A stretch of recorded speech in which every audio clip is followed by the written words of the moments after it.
अल्लाह रब्बुल इज़्ज़त ने कुरान पाक के अंदर इरशाद फरमाया, हर जी नफ्स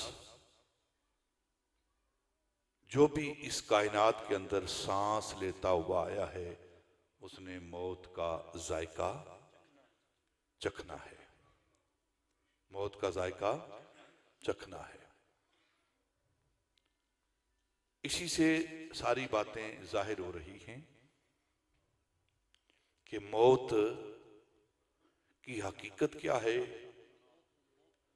मौत की हकीकत, मौत का वक्त और मौत का जो लम्हात हैं वो सिर्फ जायके जितने हैं। दायमी मौत नहीं है। जिस तरह हम कोई चीज खाते हैं, जिस तरह कोई चीज हम खाते हैं तो 1 मिनट 2 मिनट उसका जायका रहता है, उसके बाद वो जायका खत्म हो जाता है। फिर दोबारा इंसान अपनी असली हालत में, असली मुकाम पर आ जाता है। इसी तरह मौत जो है ये भी जायका है। कुरान कह रहा है, ये नजरिया पेश करना, ये बात पेश करना कि इंसान मरता है, तबाह हो गया है, खत्म हो गया है, फिनिश हो गया है, अब मामले खत्म हो गए हैं, ना, ये कुरान का फलसफा नहीं है। कुरान की तालीम ये नहीं है, हदीस नबवी की तालीम ये नहीं है, इस्लाम की तालीम ये नहीं है, अकल और नकल की तालीम ये नहीं है। अल्लाह ने बयान फरमाया कि कुल्लु नफ्सिन जायकातुल मौत, जो भी इस कायनात के अंदर आया है उसने मौत का जायका चखना है। बस लौ कानती दुनिया तो दूम लिवाहिदिन लकान रसूलुल्लाह फीहा मुखल्लदू, जो जिंदा है मौत की तकलीफ सहेगा, जब अहमद मुरसल ना रहे कौन रहेगा। हर एक ने मौत की आगोश में जाना है, मौत का जाम पीना है, हर एक पर मौत का इतलाक होना है। लेकिन कोई इस बात को आसान भी ना समझे कि मौत बड़ी आसान चीज है। नबी पाक सल्लल्लाहु अलैहि वसल्लम ने जो मौत की तकालीफ हैं उससे पनाह मांगी है। अल्लाहुम्मा इन्नी आऊज़ु बिका सकरातिल मौत, ए अल्लाह, जो मौत के वक्त तकलीफें आती हैं ना, मैं उससे तेरी पनाह में आता हूं, तेरी पनाह में आता हूं। नबी पाक सल्लल्लाहु अलैहि वसल्लम ने मौत की तकालीफ से पनाह मांगी है और ये तालीम उम्मत के लिए है। हालांकि अल्लाह ने आपको इख्तियार दिया हुआ है, नबी पाक को इख्तियार दिया हुआ है, वो मौत को कबूल करें या हयात को कबूल करें, ये इख्तियार दिया हुआ है। लेकिन इसके बावजूद अल्लाहुम्मा इन्नी आऊज़ु बिका मिन सकरातिल मौत, ये अल्फाज बोलना, ये दुआ करना, ये तालीम उम्मत के लिए है, उम्मत की तालीम के लिए है कि उम्मत को जान लेना चाहिए कि जब अल्लाह का रसूल ये पनाह मांग रहा है, अल्लाह की पनाह में जा रहा है मौत की तकालीफ से, जिसकी जिंदगी के अंदर गुनाह का शाइबा भी नहीं है, गुनाह का शाइबा भी नहीं है, जो मासूम जात है, मासूम जात है। देखिए ना, तकलीफ होती है गुनाह पर, ठीक है ना, तो वहां तो गुनाह है ही कोई नहीं, वहां तो गुनाह है ही कोई नहीं, आप मासूम हैं, तो फिर ये दुआ मांगने का क्या मतलब है। ये तालीम उम्मत के लिए है, ये तालीम उम्मत के लिए है। जैसे नबी पाक सल्लल्लाहु अलैहि वसल्लम ने दुआ मांगी, अल्लाहुम्मा हस्सिन खुल्की कमा हस्सनत खल्की, ए अल्लाह, तू मेरे बातन को भी संवार दे जिस तरह तूने मेरे जाहिर को संवारा है। तो अब जाहिर भी संवरा हुआ है और बातन भी संवरा हुआ है, तो फिर ये तालीम दुआ क्यों मांगी जा रही है? ये तालीम उम्मत के लिए, तालीम उम्मत के लिए ये दुआ मांगी जा रही है ताकि उम्मत को अच्छे अखलाक अपनाने की तौफीक आ जाए। इसी तरह सकरातुल मौत जो है, नबी पाक सल्लल्लाहु अलैहि वसल्लम उनकी जिंदगी के अंदर गुनाह का शाइबा भी नहीं है, वो मासूम हैं। देखे ना, तमाम उम्मत को, तमाम इंसानियत को कहा गया है तुमने एक गुनाहों के करीब नहीं जाना, गुनाहों के करीब नहीं जाना। हम सबको हुक्म दिया गया है तुमने झूठ नहीं बोलना, हुआ है ना हुक्म, झूठ नहीं बोलना, वादा खिलाफी, बोलो यार, वादा खिलाफी नहीं करनी, शराब नोशी नहीं करनी, किसी को ना हक मारना, चोरी नहीं करनी, डाका, किसी का हक नहीं खाना। ठीक है ना, ये सारी चीजें गुनाह हैं और हमें मना किया गया है कि तुमने गुनाहों के, गलतियों के करीब नहीं जाना। लेकिन जब अपने महबूब की बारी आई ना,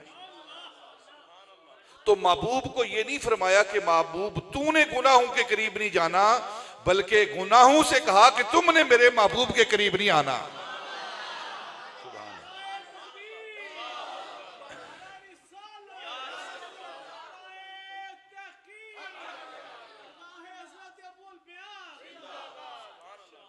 तो अल्लाहुम्मा इन्नी आऊज़ु बिका मिन सकरातिल मौत, ये तालीम उम्मत के लिए है। बहुत सारे अमल हैं जो नबी पाक सल्लल्लाहु अलैहि वसल्लम तालीम उम्मत के लिए करते हैं। यहां थोड़ी फिकी बातें भी कर देता हूं। खड़े होकर पेशाब करना, ठीक है, मना किया गया है कि करते हैं आप? करता है कोई? नहीं करता। बुखारी के हदीस पाक है कि नबी पाक सल्लल्लाहु अलैहि वसल्लम ने खड़े होकर पेशाब किया है, बोल मुबारक किया है। एक ही हदीस पाक है बुखारी के अंदर बोल के हवाले से, किधर गया बेटा, इधर बैठ, मेरे तू पढ़ना है। हाँ जी, एक ही हदीस पाक है बुखारी के अंदर कि खड़े होकर पेशाब जो इमाम बुखारी लाए हैं, वो क्यों है? अगर आपको ऐसा आपकी जिंदगी में लम्हा आ जाए, आप बैठ नहीं सकते, आप बैठ नहीं सकते, तो आप चाहते हैं कि मैं अपनी जिंदगी नबी पाक की सुन्नत के मुताबिक बसर करूं। ये तालीम के लिए है। अब कोई बंदा ये हदीस पाक से जवाब लेकर कि हम बुखारी की हर हदीस को मानते हैं और बुखारी के बगैर मानते ही कोई नहीं, तो फिर मामला खराब हो जाएगा, फिर मामला खराब, बड़ी मार पड़ेगी, फिर मार पड़ेगी ना। आप देखेंगे एक अल्लामा साहब हैं, मौलवी साहब खड़े होकर पेशाब कर रहे हैं, तो क्या करेंगे आप? 5-7 पत्थर तो फेंकोगे डाल कि मौलवी हो खड़े होकर पेशाब करने लगे। तो क्या मौलवी कहेंगे कि मैं तो बुखारी हदीस पेश करना। ये तालीम उम्मत के, जिस तरह नंगे सर नमाज पढ़ना, नंगे सर हमारी आदत हो चुकी है, अब मस्जिद की टोपियां पहन के आते हैं। बुजुर्गों ने फरमाया है कि सर पे कपड़ा रखना अक्लमंदों की निशानी है।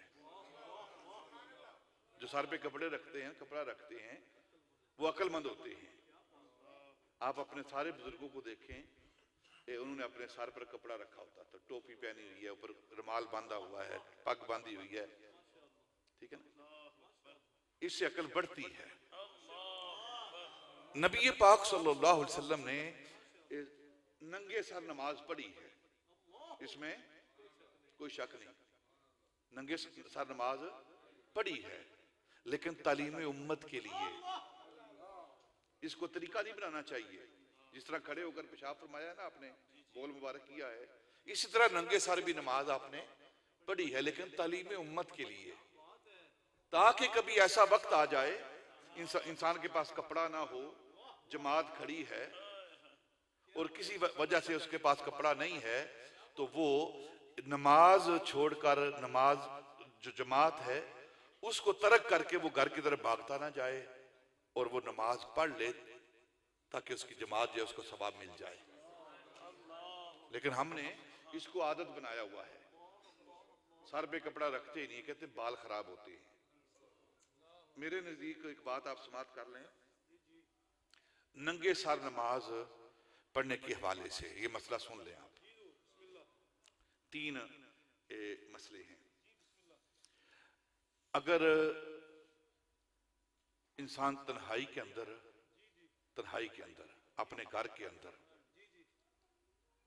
अपने सर का अमामा शरीफ उतार के, ये तन्हाई की बात कर रहा हूं, मस्जिद की, मजलिस की, महफिल की, जमात की बात नहीं कर रहा मैं, तन्हाई के अंदर अपने सर का अमामा उतार के आगे रखता है और आजी और इंकिसारी के साथ रो कर, गिड़गिड़ा कर, गिरियाजारी करके अल्लाह की बारगाह में हाजिर होता है, तो ये सबसे बेहतरीन अमल है। क्यों अमल है? कि उसने अपने सर की इज्जत को अल्लाह के कदमों में रख दिया है, अल्लाह की बारगाह में अपनी इज्जत को रख दिया है। या अल्लाह, सारी इज्जतें, सारा कुछ मैंने तेरे कदमों में रख दिया, अब तो मुझे माफ कर दे, अब तो मुझे माफ कर दे।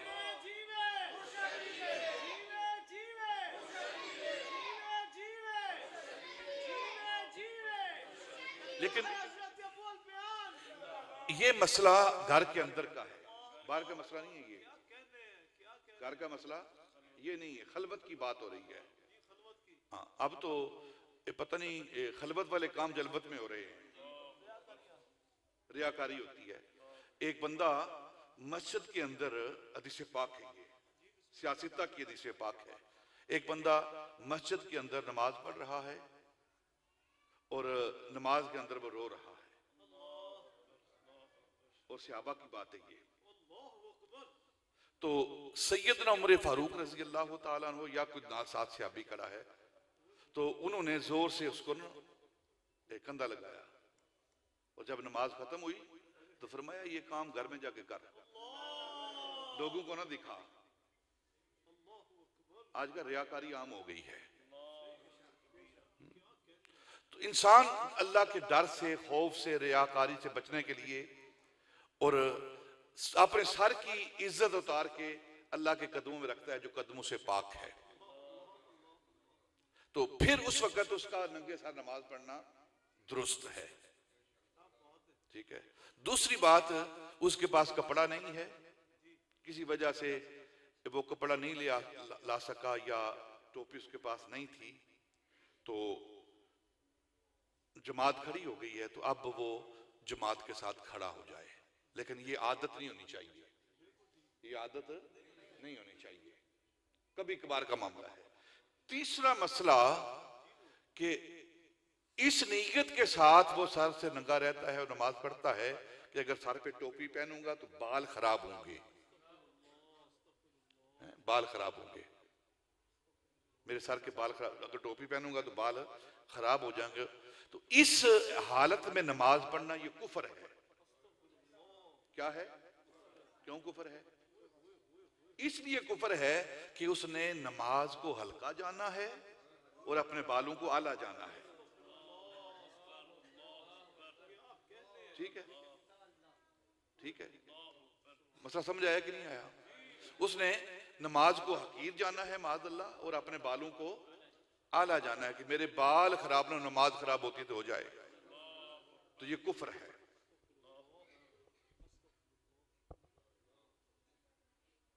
तो बात हो रही थी तालीम उम्मत की। नबी पाक सल्लल्लाहु अलैहि वसल्लम की दुआ मांगी है, अल्लाहुम्मा इन्नी आऊज़ु बिका मिन सकरातिल मौत, ये तालीम उम्मत के लिए है, तालीम उम्मत के लिए। और फिर खुद आप सवाल करेंगे, ज़हन में सवाल आएगा, जो पढ़े लिखे अहबाब है ना, मैं उनके ज़हनों को पढ़ रहा हूँ, सवाल उनके ज़हन के अंदर है, लेकिन मेरी जुबान पे है वो, कि आप कह रहे हैं कि नबी पाक ने तालीम उम्मत के लिए ये बयान किया है, तो खुद आपकी कैफियत क्या थी जब आप पर वसाल के वक्त था? हदीस पाक में आता है कि नबी पाक सल्लल्लाहु अलैहि वसल्लम का जब आखिरी वक्त था ना, तो सैयदा तय्यबा ताहिरा सैयदा आयशा सिद्दीका बिनते सिद्दीक महबूब खुदा, वो कपड़े को गीला करके चादर को आपके जिस्म पर रखती, और वो चादर थोड़े ही वक्त में खुश्क हो जाती, यानी इतना सख्त बुखार था, इतना सख्त जिस्म था। तो आप कहते हैं कि ये तालीमी उम्मत के लिए है, वहां तो ये कैफियत थी आपकी। तो वो ये जुबानी हदीस पाक है, अल्लाहुम्मा इन्नी आऊज़ु बिका मिन सकरातिल मौत, ये हदीस कौली है, और वो हदीस फेली है, वो सुन्नत है, वो भी सुन्नत से साबित है कि इतनी तकालीफ नबी पाक को पहुंच रही, ताकि उम्मत जान ले कि जब अल्लाह के रसूल के साथ ये तकालीफ के मामले हैं तो आम बंदे की क्या हैसियत है। समझ आ गई बात की। तो नबी पाक ने जो मौत की तकालीफ हैं उसको, उससे पनाह मांगी है, और हमें भी मांगना चाहिए। मोमिन की मौत और काफिर की मौत के अंदर फर्क क्या है? आप उलमा को पढ़िए, हजरत इमाम ज़ाहबी रजी अल्लाह तआला अन्हु और दूसरे जो उलमा हैं उन्होंने बयान किया हदीस की रोशनी में कि काफिर की जब रूह निकलती है ना उसके बदन से, काफिर की रूह जब उसके बदन से निकलती है तो इस तरह उसके जिस्म के साथ होता है जिस तरह एक खारदार कांटेदार झाड़ी लेकर इंसान कपड़े पर रखे और फिर जोर से उसको खींचे, तो कपड़े की क्या कैफियत होगी, चादर की क्या हालत होगी, उसके चीथड़े हो जाएंगे। इसी तरह जब गुनहगार और काफिर की रूह निकलती है तो उसको इतनी तकलीफ होती है, और दूसरी तरफ जब बंदा मोमिन की रूह निकलती है, नबी पाक के गुलाम की रूह निकलती है, अल्लाह की तौहीद पर ईमान वाले की रूह निकलती है, तो उलमा ने लिखा है जिस तरह मक्खन से बाल को निकाला जाता है इस तरह उसकी रूह को निकाला जाता है, पता भी नहीं चलता, और उसके चेहरे पर तबस्सुम होता है और रूह निकल जाती है।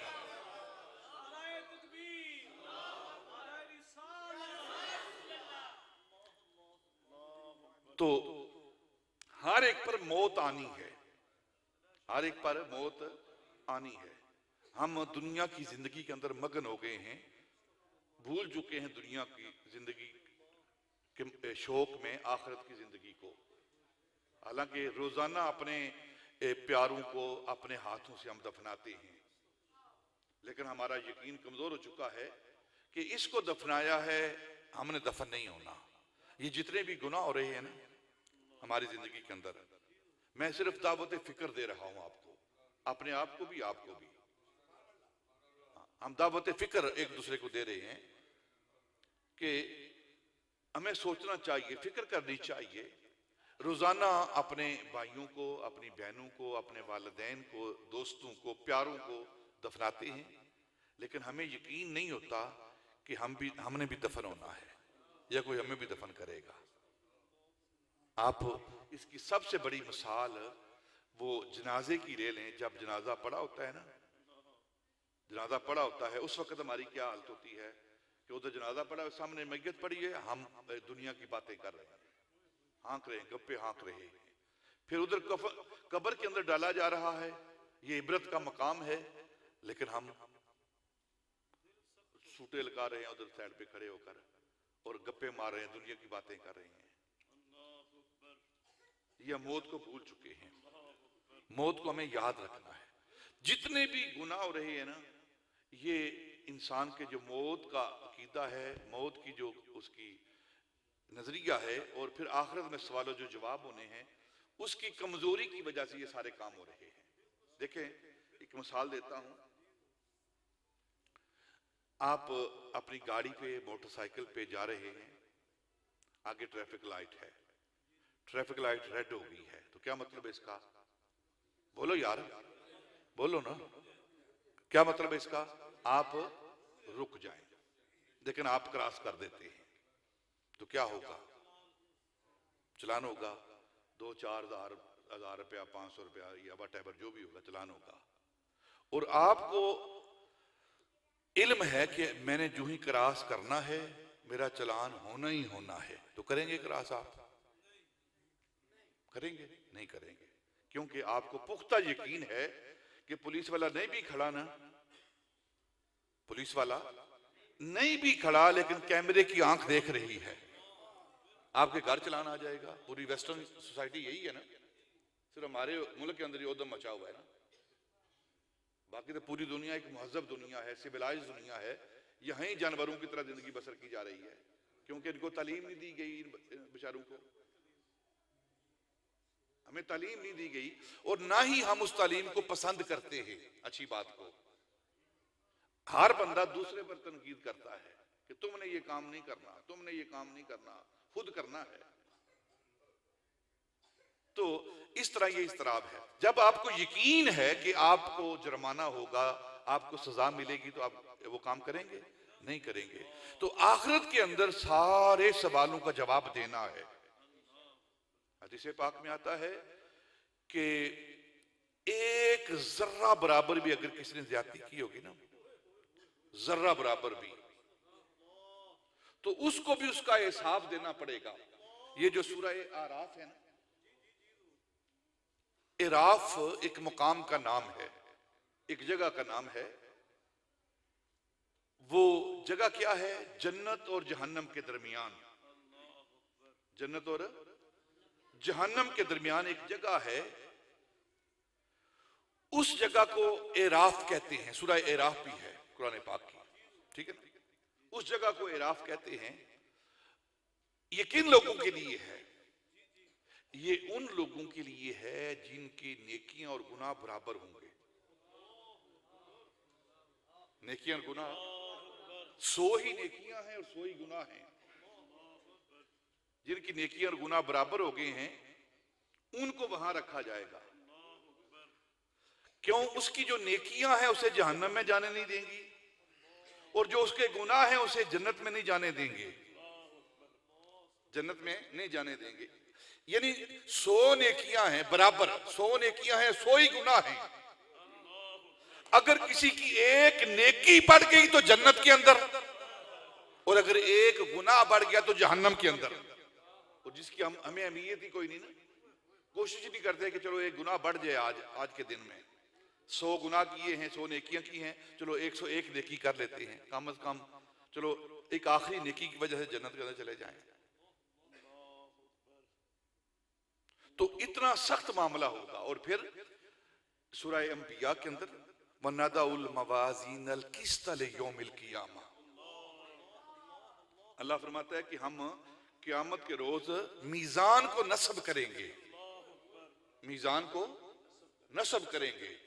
और फिर नज़ाउल मवाजीनल किस्त, मवाजीन की आगे सिफ्त बयान हुई है, किस्त, एतदाल वाला, अदल वाला मीजान। यानी दुनिया के अंदर बेदली होती है, दुनिया के अंदर तुम डंडी मार जाते हो, लेकिन जो मेरा तराजू लगेगा वहां डंडी नहीं मारी जाएगी, वहां डंडी नहीं मारी जाएगी। ये सिफ्त बयान हुई है मवाजीन अल किस्त, मवाजीन के साथ आगे किस्त जो है उसकी सिफ्त बयान हुई है। यानी कि अदल वाला मीजान लगेगा, तो वहां अदल वाले मीजान पर कोई डंडी नहीं लगेगी, क्योंकि अल्लाह ने वो मीजान लगाया है। तुम्हारे अमाल रखे जाएंगे और उनको तोला जाएगा। अगर वो काबिल हैं तो जन्नत के अंदर, अगर काबिल नहीं है तो जहन्नम के अंदर। बाकी रहमत की बात अलहदा है, रहमत की बात अलहदा है। कभी कभी इस तरह की गुफ्तगू भी होनी चाहिए ताकि हमारे थोड़े दिल हिले और हमारी जिंदगी के लम्हात नेकी वाले गुजरे। कभी कभी होनी चाहिए। बेशक अल्लाह की रहमत जो है उसके गज़ब पर गालिब है। तो ये मौतो हयात जो अल्लाह ने इंसान से फरमाया कि हर जी रूह मौत का जायका चखेगा, इसका मतलब क्या है कि तुम मत ये समझो कि मौत आ गई है। देखे ना, इंसान खुदकुशी करता है, अपने आप को गोली मार लेता है, दरिया में छलांग लगा देता है, नहर के अंदर छाल मार देता है, गाड़ी के आगे आ जाता है। उसका क्या नजरिया होता है कि दुनिया की तकालीफ से मेरी जान छूट जाएगी। ना ना ना ना, छूटनी नहीं है। बल्कि अहदीस में आता है कि इंसान दुनिया के अंदर जिस आले के साथ, जिस अमल के साथ वो खुदकुशी करता है, उसी अमल को बार बार दोहराया जाता है। बार बार उसकी अमल को दोहराया जाता है। अगर किसी ने ट्रेन के नीचे आया है तो बार बार उसको ट्रेन के नीचे गुजारा जाएगा। अगर किसी ने गोली मारी है तो बार बार उसको गोली की तकलीफ दी जाएगी, बार बार उसको गोली की ये अमल उससे फारिग नहीं होगा, उसकी तकलीफ खत्म नहीं होगी। क्यों तकलीफ खत्म नहीं होगी? क्योंकि उसने अल्लाह की इमानत के अंदर खयानत की है। ये जान इंसान की अपनी नहीं है, ये जान इंसान की अपनी नहीं है, ये जान अल्लाह की इमानत है जो उसने अपने बंदे को दी हुई है, जो उसने बंदे को दी हुई है। तो मौतो हयात का मतलब क्या है कि काम खत्म नहीं हुआ बल्कि एक नई जिंदगी का आगाज हुआ है। जो इंसान इस दुनिया के ऊपर, जमीन के ऊपर अच्छे अमाल करता रहा है, नेक अमल बजा लाता रहा है, तो अब उसको अजर लेने का वक्त आया है। उसने अल्लाह की बारगाह में अजर लेना है। और अगर नेक अमल किए हैं, अच्छे अमाल किए हैं तो उसके लिए जन्नत है, अगर बुरे अमाल किए हैं तो उसके लिए जहन्नम है। और मेरे आका ताजदार मदीना सल्लल्लाहु अलैहि वसल्लम ने फरमाया कि सबसे कामिल ईमान वाला कौन है?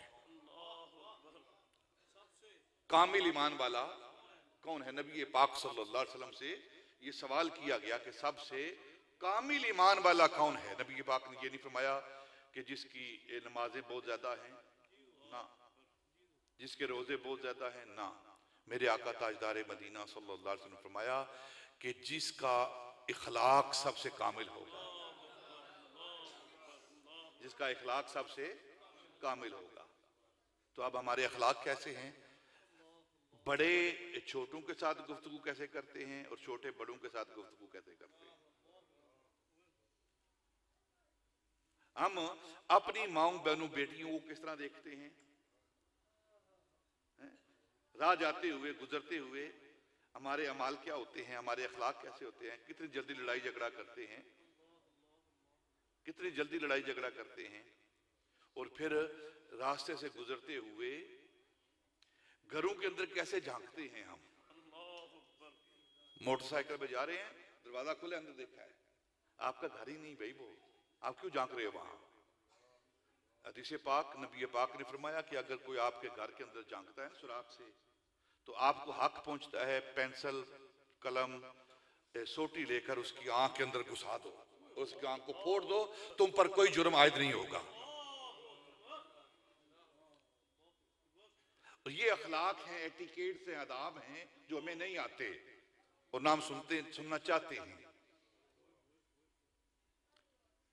बहुता शौक चढ़ा है तो दाढ़ी रख ली है, अमल वैसे ही है पहले वाले, अमल वैसे ही पहले वाले। हाँ, कम अज कम अपने अंदर हम तब्दीली लाएं। हमारे हाजी साहब रहमतुल्लाह ताला हाजी मलिक बशीर साहब, उन्होंने आपके सामने जिंदगी गुजारी है, इंतहाई प्यार वाले।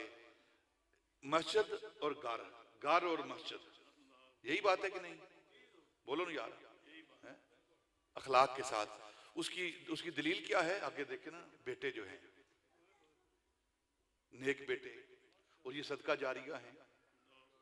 तो क्यों ना हम अपने बच्चों की तरबियत करें जो कल वक्त आए और हमारे लिए पैसा जमा करते हैं हमें बच्चों के लिए। हमारी कोशिश होती है कि घर भी बन जाए बच्चों के लिए, उनके लिए पैसा बैंक बैलेंस भी हो जाए, उनके लिए गाड़ी कार मोटरसाइकिल का इंतजाम भी हो जाए, बेशक हराम तरीके से हो।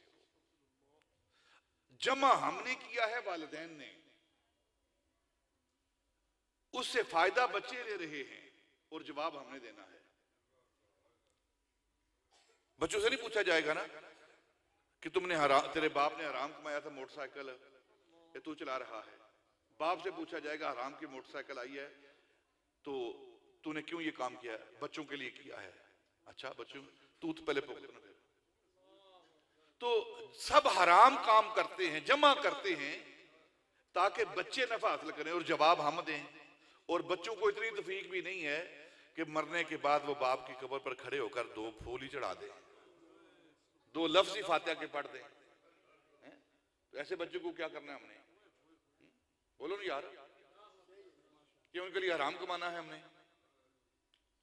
कम अज कम उनकी तरबियत करें कि आपके जाने के बाद जब वो नेक अमल करेगा तो उसका सवाब आपको भी पहुंचता रहेगा।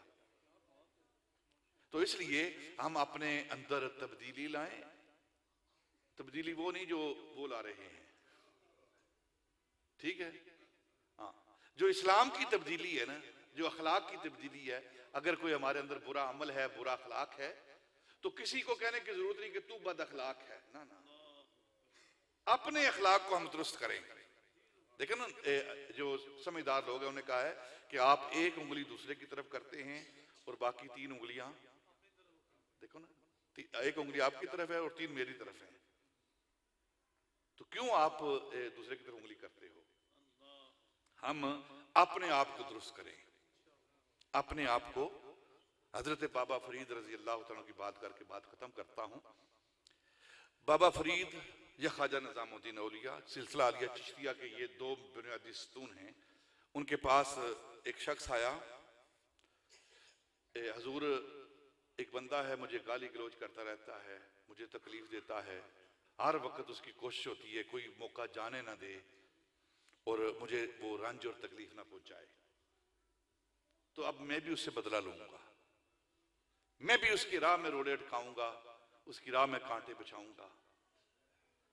तो आपने फरमाया कि अगर वो तुझे तकलीफ दे रहा है, वो तुझे रंज दे रहा है, वो तेरे राह में रोड़े अटका रहा है, वो तेरी राह में कांटे बिछा रहा है, और तू भी उसकी राह में कांटे बिछाएगा, तो फिर तो पूरी जमीन कांटों वाली हो जाएगी। तो पूरी जमीन कांटों वाली हो जाएगी। अगर वो तेरी राह में कांटे बिछा रहा है तो तू फूल बिछा, तू माफ कर दे, तू माफ कर दे। अगर तू माफ करेगा तो तेरे देखा देखी कोई और भी माफ करता रहेगा और जमीन के अंदर सुकून आ जाएगा। अगर सारे ही बदला लेना शुरू कर देंगे हम, तो फिर तो मामले खराब हो जाएंगे। तो मैंने चंद बातें आपकी खिदमत में पेश की हैं। मौत व याद का फलसफा, फिर आगे इसाले सवाब के मामले इंशाअल्लाह फिर आगे कभी मौका मिला तो अर्ज करूंगा। अल्लाह ताला हमें जो बातें मैंने दर्द दिल के साथ की हैं, और वल्ला दर्द दिल के साथ की है मैंने, मुझे और कोई मकसद नहीं करने का और ना ये मौजूद था मेरा कोई भी, मैंने कर दी है इस नीयत के साथ कि हम अपने अखलाक के अंदर तब्दील लाएं, अच्छे अखलाक को अपनाएं, अच्छे अखलाक को अपनाएं, तहम्मुल के साथ, बुर्दबारी के साथ, मुआफी के साथ हम अपनी जिंदगी गुजारें। अगर किसी से गलती हो गई है तो हम उसको माफ करें, बदला लेना जरूरी तो नहीं है, नहीं आ रहा, उसको माफ कर दें। और जो माफ करता है उसे माफ किया जाता है। मन अफा ओफिया, जो माफ करता है वो माफ किया जाता है। अगर हमने दुनिया में एक किसी को माफ किया है तो हमने भी अल्लाह की बारगाह में हाजिर होना है, तो वो हमें माफ कर देगा। तो हम माफी वाली जिंदगी गुजारें, एक दूसरे को माफ करते हुए, बशाशतुल वजहा, स्माइलिंग फेस के साथ। हर बात हम यूरोप की लेते हैं, यूरोप जाना है, वहां वेस्टर्न सोसाइटी को देखना है, उनके पास जाना है, लेकिन उनके जो आदाब हैं वो हम क्यों नहीं लेते? कोई अजनबी, हालांकि इस्लाम ने कहा है, नबी पाक ने फरमाया है, तुम किसी को जानते हो या नहीं जानते, जब आपस में एक दूसरे के सामने से गुजरते हो तो सलाम किया करो, सलाम किया करो। और तो हम तो जानने वालों को सलाम नहीं करते, जानने वालों को सलाम नहीं करते। हाँ, सलाम करो उसे। और आपने फरमाया जो इस्लाम में पहल करता है ना उसका ज्यादा सवाब है, तो पहल किया करें हम ज्यादा सवाब हासिल करने के लिए। और स्माइलिंग फेस के साथ, ये भी सदका जारिया है, सदका है ये। स्माइलिंग फेस क्या है? बशाशतुल वजह, खुले चेहरे के साथ मुस्कुराते हुए किसी को देखना और उससे बात करना, मुस्कुराते हुए देखना, ये भी नेकी है।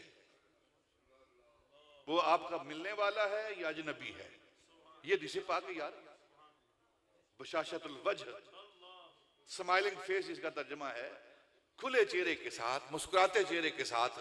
हमारे तो ऐसे तेवरी चढ़ी होती है चेहरे पर ना, जैसे अभी अगले को कत्ल कर दें। ये सारा इज़्तिराब हमारे माशरे के अंदर, आप बाहर निकल के देखें सड़कों पर जो हमारी कैफियत है, किस तरह हम जिंदगी बसर कर रहे हैं। हर घर के अंदर इस्तराब है, बेचैनी है, टेंशन है। उसका सबब क्या है? हमारे अमाल हैं, और तो कुछ नहीं है, और तो कुछ नहीं है। वरना जो नेमतें अल्लाह रब्बुल इज्जत ने आपको दी, आपके मुल्क को दी हैं, पूरी कायनात के अंदर किसी मुल्क के अंदर इतनी नेमतें नहीं हैं। ये मेरा जुमला आप नोट करें, और जिस वक्त मर्जी चाहे आप मुझसे गुफ्तगू कर लें, जिस मर्जी मुल्क के बारे में।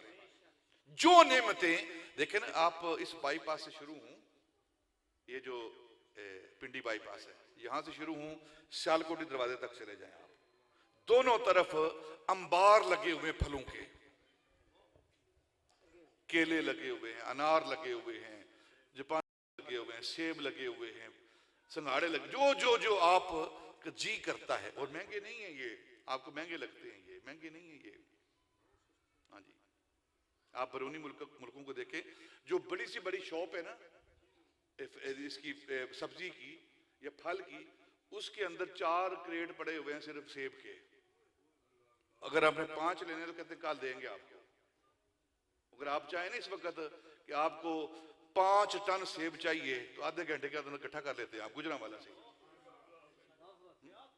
इतनी नेमतें अल्लाह रब्बुल इज्जत ने हमें दी हुई हैं।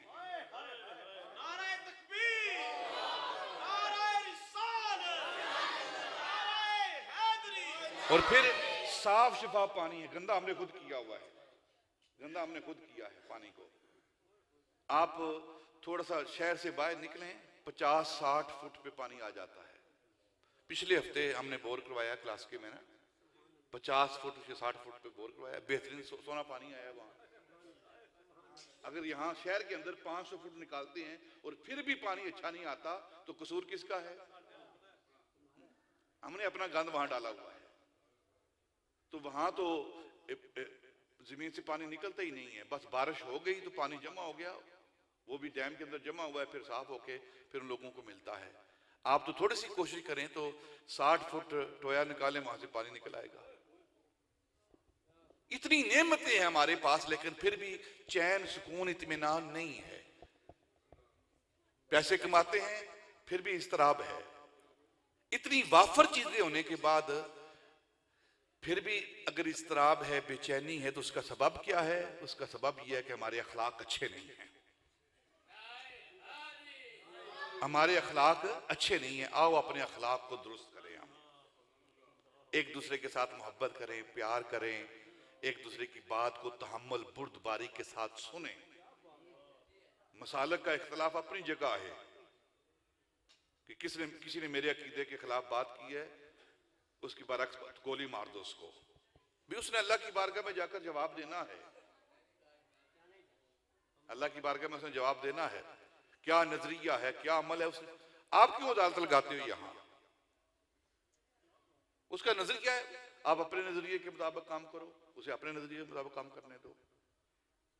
अल्लाह ने सवाल जवाब लेना है कि नहीं लेना? बताओ ना। आप लेना है ना? लाने तो फिर आप जज क्यों बनते हो कि फौरन इसको गोली मार दो? किसी फर्द वाहिद को यह हक हासिल है कि किसी गोली मारे? वो बोलो यार, नहीं। किसी की जान लेने का किसी को हक नहीं है, तो फिर क्यों जाने लेते हैं एक दूसरे की? क्यों इज्जत पर हमला करते हैं? तो आओ अपनी जिंदगी के अंदर हम बेहतरी लाएं, नमाज पढ़ें। सबसे पहला हक अल्लाह का है। सबसे पहला हक किसका है? अल्लाह का है। और उसका पहला हक क्या है बाकी हकूक के से पहले? वो है उसकी इबादत, उसकी नमाज। हमारी मस्जिदें खाली पड़ी हुई हैं, ये अल्लाह की बारगाह में कल शिकवा करेंगी जाके। आप पूछे उलमा से, कल क़यामत के रोज ये मस्जिदें अल्लाह की बारगाह में खड़ी होंगी। जिस तरह माह रमजान वो खड़ा होगा ना अल्लाह की बारगाह में, और रमजान हुज्जतुन लक ओ हुज्जतुन अलैक, हुज्जतुन लक और हुज्जतुन अलैक। ये रमजान या तुम्हारे हक में हुज्जत बनेगा या तुम्हारे खिलाफ हुज्जत बनेगा। इसी तरह मस्जिदें हैं, ये अल्लाह की बारगाह में खड़ी होंगी। या अल्लाह, सारे मोहल्ले के रहने वाले अपने घरों में टीवी देखते रहते थे, मोबाइल देखते रहते और मेरे साथ ज्यादती करते थे। जब तक तू फैसला नहीं करेगा मैं आगे नहीं बढ़ूंगी। मस्जिदें खाली पड़ी हुई हमारी, नमाज कोई नहीं पढ़ता, जुमा कोई नहीं पढ़ता, वक़्त ज़ाया कर देते हैं। और सारी शादियां जो हैं वो जुमे के रोज करते हैं। ये शादी का सीजन आ रहा है ना, जुम्मे के रोज शादी है ताकि उस दिन फारिग हो जाएंगे। हालांकि किसी मजहब के अंदर ये काम नहीं होता, वो इबादत के दिन मुतय्यन किए गए हैं। यहूदियों के लिए हफ्ते का दिन, ईसाइयों के लिए इतवार का दिन और मुसलमानों के लिए जुम्मा का दिन, ये इबादत के लिए मखसूस किया गया है। और हमने इबादत को छोड़ के जुम्मा खाली करके तो फिर शादी शुरू कर दी है। और फिर कहते जी जिंदगी जो है चैन वाली नहीं आ रही, तलाकें बड़ी हो रही हैं। तलाकें तो होनी है जब अल्लाह के अहकाम के खिलाफ खड़ा होना है हमने। तो मैंने बातें चंद कर दी हैं, टूटी फूटी हैं, जैसे भी हैं आप कबूल फरमा लें, जैसे भी आप कबूल फरमा लें। अगर कोई नहीं पसंद आई तो वापस मुझे भेज दें, जो पसंद आई उसको रख लें। अल्लाह ताला हमें अमल करने की तौफीक अता फरमाए।